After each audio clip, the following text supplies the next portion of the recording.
Aujourd'hui, nous avons le plaisir d'être avec des associations et des réseaux de journalistes dans les domaines économiques et également des journalistes qui sont en même temps environnementalistes pour d'abord partager avec eux l'ensemble des activités, missions et programmes que l'AME développe, mais aussi mettre à leur disposition l'ensemble des outils et informations utiles pour la mise en œuvre concrète des solutions d'efficacité énergétique ou bien de maîtrise de l'énergie de manière beaucoup plus large, qui pourront non seulement être appliquées à leur niveau à travers leur réseau en milieu professionnel, en milieu résidentiel, mais aussi qu'ils pourront utiliser pour mieux communiquer et vulgariser le domaine de l'efficacité énergétique ainsi que le concept de la maîtrise de l'énergie au niveau national. Ce qui est attendu de cette rencontre, c'est plusieurs aspects. Le premier aspect, c'est d'abord une meilleure connaissance des programmes de l'AME et des programmes en rapport avec la maîtrise de l'énergie. Parce qu'on veut sortir du paradigme qui jadis fait que quand on parle de maîtrise de l'énergie, on pense automatiquement aux bonnes pratiques d'économie d'énergie, au comportement pour réduire les consommations énergétiques avec de bons gestes à faire, etc.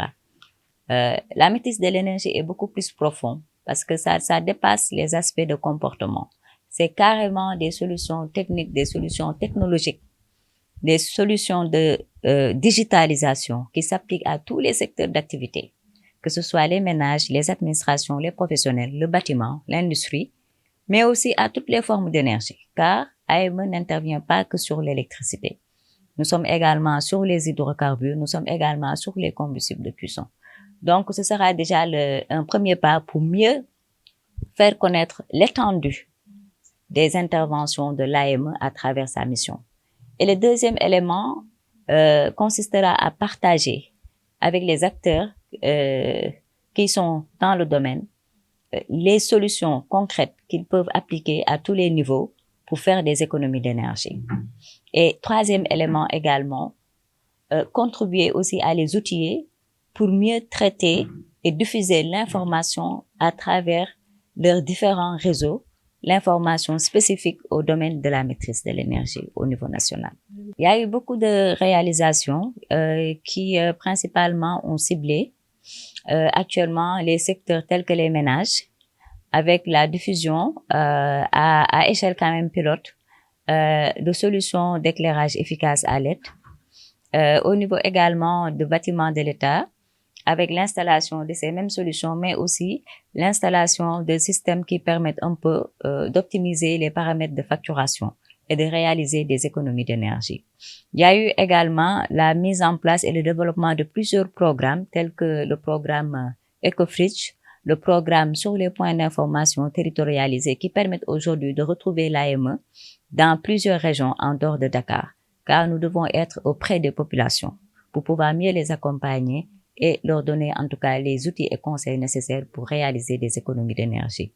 Il y a aussi beaucoup de programmes à travers les activités de réglementation avec des textes réglementaires que nous développons en rapport avec la tutelle ainsi que tout ce qui est normalisation parce qu'il faut qu'on ait des normes minimales de performance énergétique qui garantissent que les équipements qu'on utilise quand même sont conformes et permettent de réaliser effectivement des économies d'énergie. Il y a aussi des systèmes de contrôle qualité à travers un laboratoire national sur l'éclairage que l'AME a équipé de bout en bout et qui est opérationnel depuis plus de 2 ans et délivre des certificats de conformité par rapport aux importations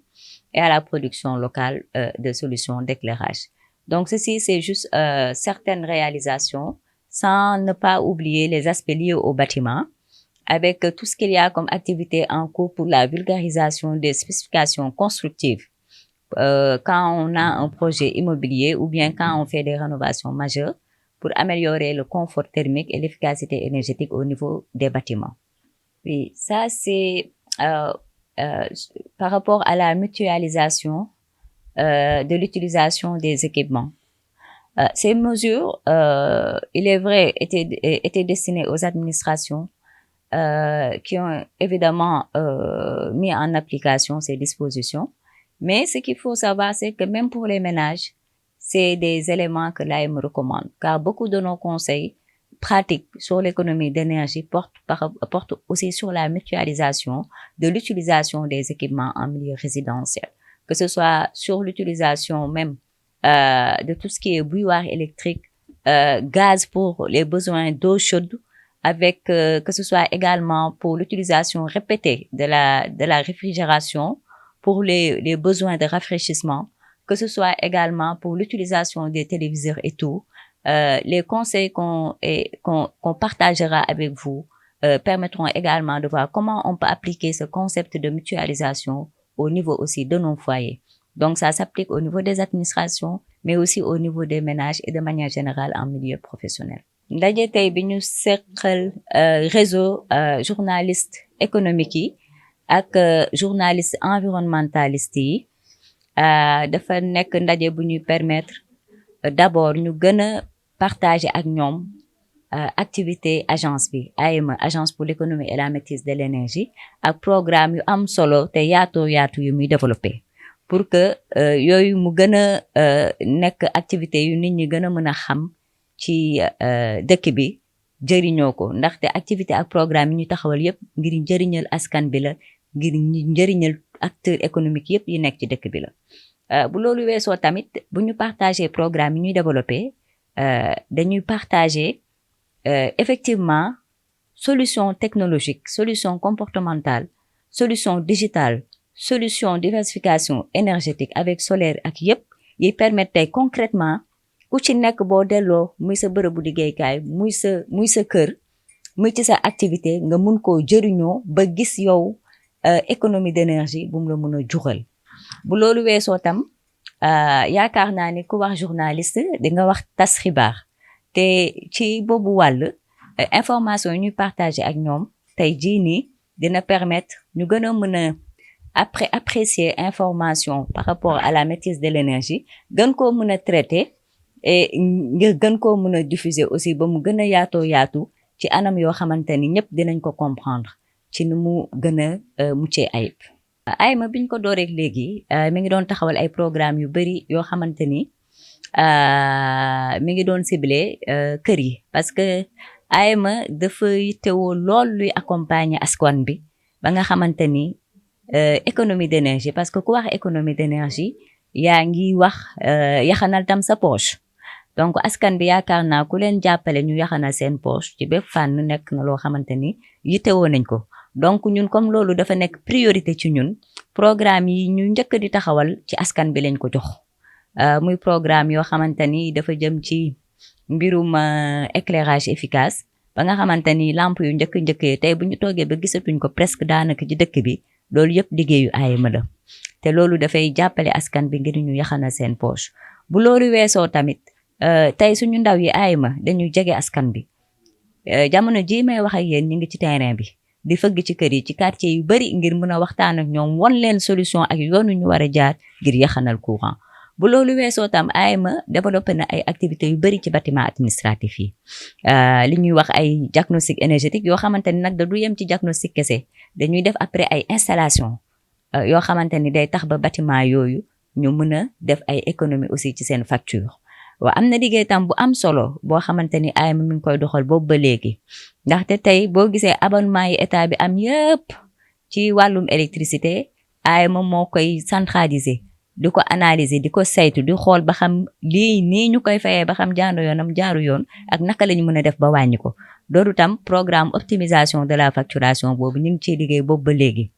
waaw ñu ngi tamit di taxawal ay représentation ci région yi pour bañ rek nekk Dakar ndaxte askan bi yëpp ñoo ñu yittewoo donc jamono ji may wax ñu ngi ci 5 régions ci ay points d'information territorialisés mais tamit am nañu ay desk yu ñu jël yoo xamante ni am na ay ndaw yu fa nekk ci yenn département yi taxawal ñu fa bu loolu weesoo tam AEME day liggéey lu bari ci développement ay mécanismes de financement ba tax na tey jii programme bi ñuy wax Ecofridge mécanisme de financement la boo xamante ni AEME teg na ko te du yàgg dara dinañ ko campagnal pour ba nga xamante ni dinañ ko gën a mën a yaatal ci askan bi yépp waaw ci biir mécanisme yooyu tamit ñu ngi liggéey ak yeneen partenaires comme ni ñu koy faral di waxee rek njëriñal efficacité énergétique dafa yaatu te fi ñu bëgg mu yegg il faut ay financement yu am doole pour ñu mun ko yaatal ci dëkk bi yépp ba tax na tam ñi ngi taxawal ay instruments financiers ay benn super esco bu ñu wax loolu instrument financier la boo xamante ni dinañ tey yombal liggéey bi pour ñu yaatal programme yi donc daal ci tënk daal programme yi ñuy développé bari na lool ba ci bâtiment yi waaye tey ñu bañ a jàpp ni rek AME secteur électricité la nekk ñun dañu nekk ci hydrocarbures yi nekk ci combustible de cuisson yi également bañ a jàpp rek ne tamit AME yitteem mooy ménage yi ak administration yi ñun dañuy liggéey collectivité territoriales yi ci programme éclairage public yi am na ay jéego yu bari yuñ ci taxawal sax déjà di liggéey tam ak industriel yi am na ay programme yoo xam ne pour ñoom la dans le secteur du bâtiment ak affaire tout ce qui lépp lu méngoo ak ni ñuy tabaxee bâtiment yi ak naka dañ ko mën a def ba mu gën a mucc ayib ci wàllum énergie